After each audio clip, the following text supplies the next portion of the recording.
Big weekend. Big weekend, Dan Brown fans, because NBC/Peacock released a brand new trailer for the new streaming show coming to Peacock September 16th, Dan Brown's The Lost Symbol. A chock full of goodies, 1 minute and 36-second trailer. I'm Maynard Edwards, host of Secrets and Symbols, this vlog that is going to follow along Dan Brown's The Lost Symbol, the new television show that is coming to Peacock. And we're going to do it week by week. I'm coming to you from my home studio, not at the House of the Temple right now, but I just didn't want to wait until I got back into the office to do this. I wanted to jump on it as quickly as I could. So here is what we're going to do. We're going to watch the trailer, and I'm going to count up Masonic references as we go through. And then we're going to go back and look at each of those instances very briefly. And then later on in the week, I'm going to sit down with Art de Hoyos, who is the Scottish Rite of Freemasonry's Grand Archivist and Grand Historian, to talk a little bit more in depth about some of those more important symbols that we see, because there definitely are Masonic symbols in this trailer. So let's check it out. Here we go. This is the second trailer for Dan Brown's The Lost Symbol coming on Peacock. And this trailer is courtesy of NBC. This is Robert Langdon. The suspect called him. I teach symbology. Did this person say what he wants? He wants me to locate an ancient portal buried within the capital. And that means something to you? Didn't until I saw that. It's your dad that had his ring. Tell me what's going on. The people who took him want me to find a piece of a very old puzzle. Roman numerals? Like a runic variation. Smart people. It's upside down. I have something. Dad said that its secrecy was more valuable than his life. That's I'm coming for you. One veil is lifted, only to reveal another. You were told to do it alone. He has my father. He has a literal assassin. And that's what it's going to take to get me to stop. I want to know how far Robert Langdon has gotten. It's a cipher. For all who seek must also fall. Yeah, I'm more of a Sudoku guy. They can't stop. It's just begun. There's 6 there. Okay, so let's talk about those. I counted 6 actual Masonic references. It's more like 5.5, and I'll explain what I mean. There was a seal on the envelope, and we'll go and take a look at that. And the first one that comes up, and this is, I think, the first one that comes up in the book as well, is the Room of Reflection. And the Room of Reflection is a real Masonic thing. It's not as widely used as it once was, but basically, this is a room that's used for exactly what it says it is. You're put in there to reflect about your own life, your own mortality. And this is not meant to be creepy or scary, but it's meant to rather put you into a reflective mood. So you see this, you see the hourglass there, you see the skull, the open Bible. That's all meant to kind of make you consider your own mortality, and not in some creepy way, but rather, on a human level, to realize that, all of us have a ticking clock, and none of us knows exactly when that clock is going to hit its last chime. Okay, the next one we want to look at is this. And I'm going to show this to you 2 different ways, because it's not the hand that we're looking at here. The Hand of the Mysteries is what that's called in Dan Brown's novel, The Lost Symbol. But that's not the symbol that I'm looking at.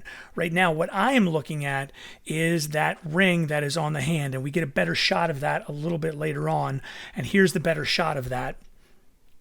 So this is a 33rd degree ring that should be worn by a Scottish Rite Mason. Now, the 33rd degree ring is a real thing.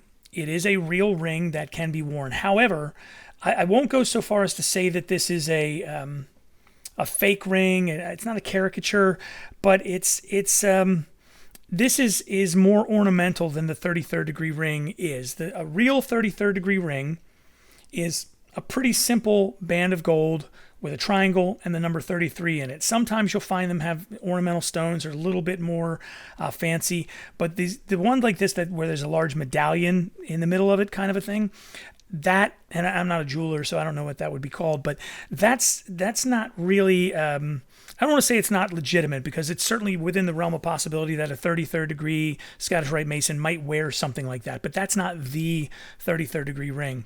A lot gets made of Freemasons and their rings, and there's no real reasoning behind that. It's strictly an ornamental thing. There's no special secret code you get. It's not like if you wear it to court, the judge is going to see it and throw out your speeding ticket or anything, any of those nonsense stories. Okay, this envelope that we see, it's got a wax seal on the outside of it. This wax seal has a symbol on it, and this looks like the Grand Commander's seal of the Scottish Rite. It's similar.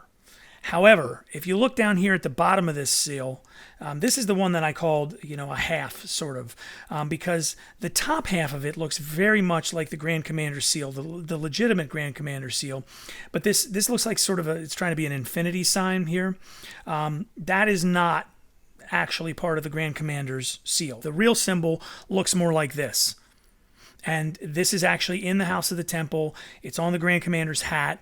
He has a pin that he wears. That this is the symbol of his office, so to speak. What you're looking at in this still from the trailer is a Masonic apron with the square and compass, and then the 33rd degree eagle on the inside of it. It's a double-headed eagle, and we'll talk a little bit more about the double-headed eagle and what it means when we chat with Art de Hoyos. But this is very clearly a Masonic apron. It's fairly rare to have the Scottish Rite symbol on a regular apron like this. It's just not the way that things are done. I mean, it's just not the traditional way. Okay, this is one that I know is going to have a lot of questions, and this is what we'll call quasi-Masonic.